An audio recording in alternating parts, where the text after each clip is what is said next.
أعوذ بالله من شرور أنفسنا ومن سيئات أعمالنا من يهده الله فلا مضل له ومن يضلله فلا هادي له وأشهد أن لا إله إلا الله وحده لا شريك له وأشهد أن محمدًا عبده ورسوله أما بعد فإن خير الحديث كتاب الله وخير الهدي هدي محمد صلى الله عليه وسلم وشر الأمور محدثاتها وكل محدثة بدعة وكل بدعة ضلالة وكل ضلالة في النار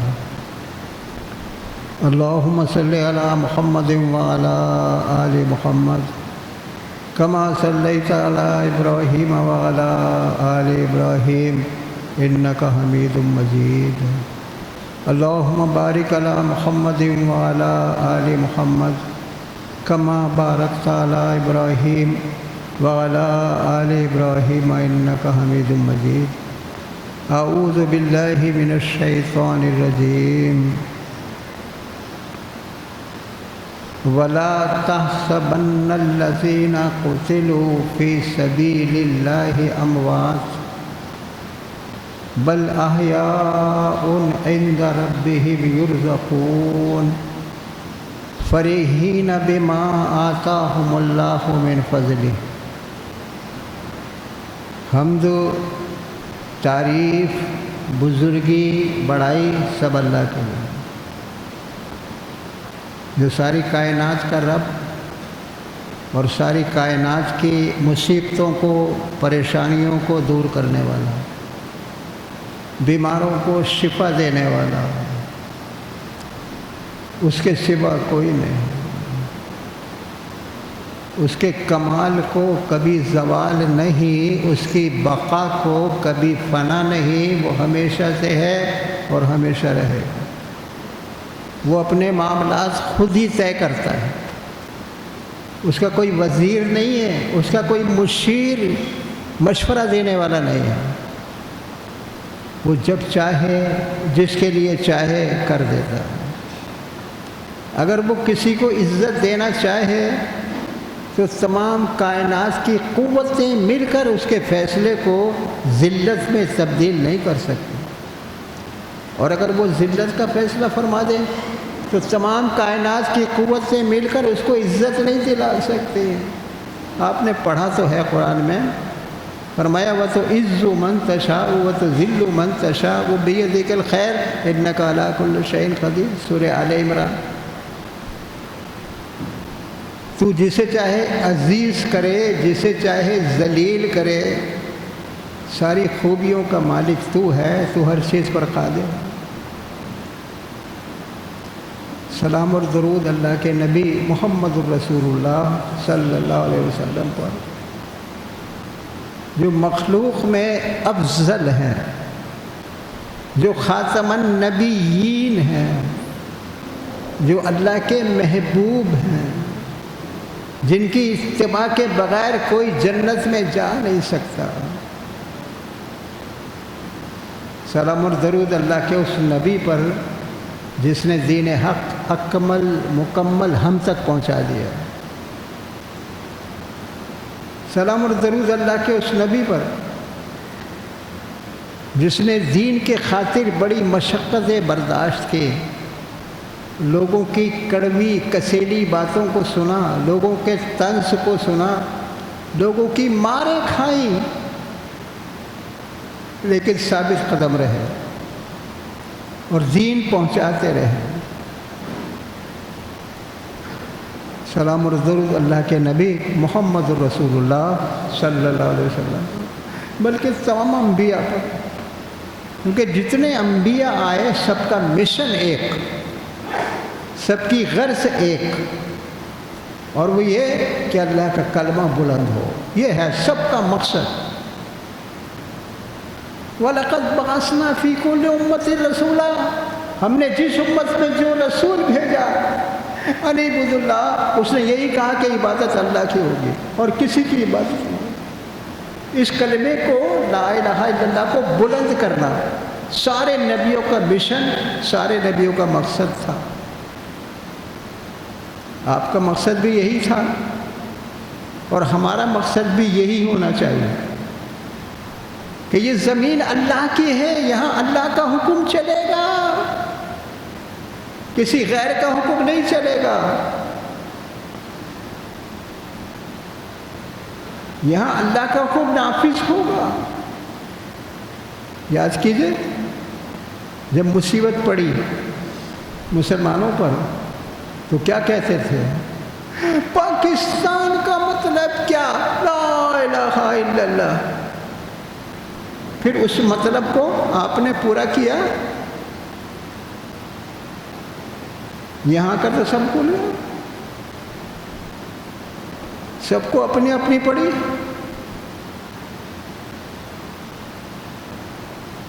سوچئے اللہ کلمہ کیا ہے؟ ایک عہد ہے. بندے نے اللہ سے عہد باندھا ہے اور وہ یہ ہے کہ میں تیری زمین پر تیری خلافت کو قائم کروں گا.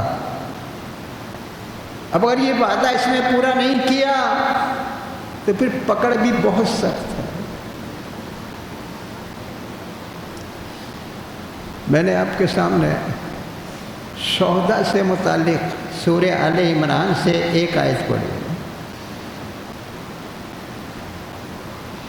رب تعالیٰ کا ارشاد ہے وَلَا تَحْسَبَنَّ الَّذِينَ قُتِلُوا فِي سَبِيلِ اللَّهِ أَمْوَاتٌ. واقع معنی اور لا کے معنی نہیں. تحسبن، گمان مت کرنا. ان لوگوں کے بارے میں جو اللہ کے راہ میں قتل ہوئے، ان کے بارے میں گمان مت کرنا کہ وہ مردہ ہے. فی سبیل اللہ امواتا، جو اللہ کی راہ میں مرے وہ مردہ ہے؟ نہیں، وہ مردہ نہیں ہے. مردوں سے ممتاز. موت تو انہیں بھی آئی لیکن اللہ نے ان کو ممتاز کر دیا. دو باتوں میں شہید ممتاز ہے. ایک بات، مرتے کے ساتھ ہی جنت کا داخلہ، کوئی حساب کتاب نہیں. مرتے کے ساتھ ہی دم نکلا اور فرشتوں نے لے جا کر جنت میں چھوڑا. پڑھیے قرآن. کہیں دو نبی تقریر کر رہے ہیں، لوگوں کو دین کی طرف بلا رہے تھے. فَأَزَّزْنَا بِالثَّالِثِ، ہم نے ایک تیسرا اور بھیج دیا. سورہ یاسین پڑھیں گے. سب نے مل کر کہا ہم اللہ تعالیٰ کے رسول ہیں، ہمارے پیغام کو سنو، اس پر عمل کرو. لیکن لوگ ان کو جھٹلا رہے تھے اور کیا کہہ رہے تھے؟ ما نزل اللہ من شیء، اللہ نے کوئی چیز نہیں اتاری. ان انتم الا تکذبون، جھوٹ بولتے ہو. اللہ نے قرآن اتارا، تورات، انجیل، زبور اتاری، صحیفے اتارے، کچھ نہیں اتارا اللہ نے. جھوٹ بولتے ہو، تم نرے جھوٹے ہو. جب انبیاء علیہ السلام کو جھٹلایا گیا تو رب تعالیٰ فرماتے ہیں وَجَاءَ مِنْ أَقْصَى الْمَدِينَةِ رَجُلٌ يَسْعَىٰ. اور جاء آیا، رجل ایک آدمی، یسعیٰ دوڑتا ہوا. اقصی المدینہ، مدینے کے کنارے، شہر کے کنارے سے دوڑتا ہوا آیا. اسے خبر ملی کہ انبیاء کو جھٹلایا جا رہا ہے. وہ آ گیا اور اس نے آ کر حق کی تائید کی. اس نے کہا یہ اللہ کے رسول ہیں، ان کی بات مانو. لوگوں نے نبیوں کو چھوڑ دیا، اس کو قتل کر دیا، آنے والے شخص کو. رب تعالیٰ نے پکارا قیل ادخل الجنہ، داخل کرو اسے جنت میں. اس کو فوراً جنت میں داخل کر دیا. تو یہ بات ثابت ہوئی کہ مرنے والا جنت میں جائے گا، فوراً جنت میں جائے گا۔ یہ امتیاز ہے دوسرے لوگوں سے۔ دوسرے لوگوں کو عذاب قبر ہے یا عذاب راحت ہے، اور اس کے بعد کے اندر پھر محشر ہے، یہ پل صراط ہے، نہ جانے کیا کیا باتیں اس کو سہنی پڑیں گی، اور پھر اگر اعمال اس کے درست ہیں تو جنت کا داخلہ مل جائے گا۔ لیکن یہاں اللہ کی راہ میں مرتے کے ساتھ ہی فوراً جنت کا داخلہ مل گیا اسے۔ یہی بات میرے نبی صلی اللہ علیہ وسلم فرماتے ہیں۔ جنگ بدر کے موقع پر کچھ مسلمان شہید ہو گئے۔ کفار مکہ نے طنز کیا، تانا دیا کہ دیکھو محمد نے مروا دیا، نوجوانوں کو مروا دیا۔ اگر یہ ہمارے مقابلے پہ نہ آتے تو نہ مارے جاتے۔ ابھی ان میں سے کتنے لوگ ہیں جن کا نکاح بھی نہیں ہوا، نوجوان مارے گئے۔ یہ کس نے مروایا؟ محمد صلی اللہ علیہ وسلم نے۔ کفار نے طنز کیا۔ لوگوں نے آ کر نبی علیہ السلام سے ذکر کیا، اللہ کے رسول یہ لوگ ایسا کہہ رہے ہیں۔ آپ نے کہا انہیں کیا معلوم، انہیں کچھ نہیں معلوم۔ قرآن کی آیت کا نزول ہوا سورہ بقرہ، فرمایا وَلَا تَقُولُوا لِمَنْ يُقْتَلُ فِي سَبِيلِ اللَّهِ أَمْوَاتٌ بَلْ أَحْيَاءٌ وَلَكِنْ لَا تَشْعُرُونَ۔ جو بات نبی نے کہی تھی اس کی تصدیق اللہ نے قرآن میں کی۔ جو لوگ اللہ کی راہ میں مارے جائیں انہیں مردہ نہ کہو، وہ زندہ ہیں۔ ولیکن اور لیکن لا تشعرون، تم کو شعور نہیں، تم کو پتہ نہیں، ایسے ہی بک رہے ہو کہ مروا دیا مروا دیا، تمہیں شعور تک نہیں ہے کہ ان کے ساتھ اللہ نے کیا کیا، تمہیں تو پتہ ہی نہیں ہے۔ یہ بات آج کے مسلمان پر بھی لگتی ہے، اس لیے کہ آج کے مسلمان کا عقیدہ یہ ہے کہ شہیدوں کی سواریاں آتی ہیں۔ غلط ہے یہ بات، کوئی شہید دنیا میں واپس نہیں۔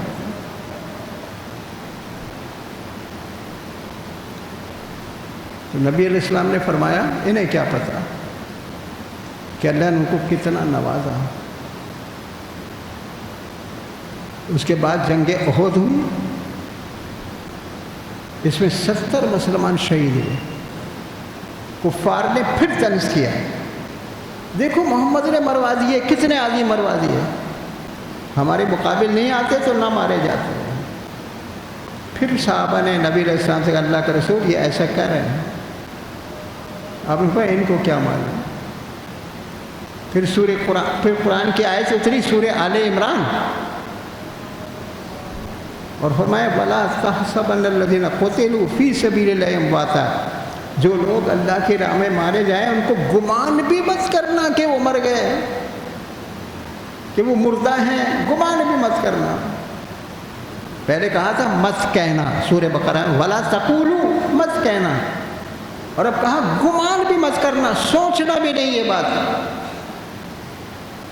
اپنے خیال اپنے گمان سے مت کہنا۔ بل احیاء، بلکہ وہ زندہ ہے۔ عند ربہم یرزقون، اپنے رب کے پاس رزق پا رہے ہیں۔ اب پتہ چلا کہ یہ تو ایسے زندہ ہیں کھانے پینے والی زندگی مل گئی ان کو، لیکن کیا دنیا میں آتے ہیں آپ کی نظر و نیاز کے بھوکے ہیں، یہاں آ کر کھاتے ہیں؟ شعبان کی 15ویں شب کو مردے آتے ہیں؟ ہمارا عقیدہ گندا عقیدہ۔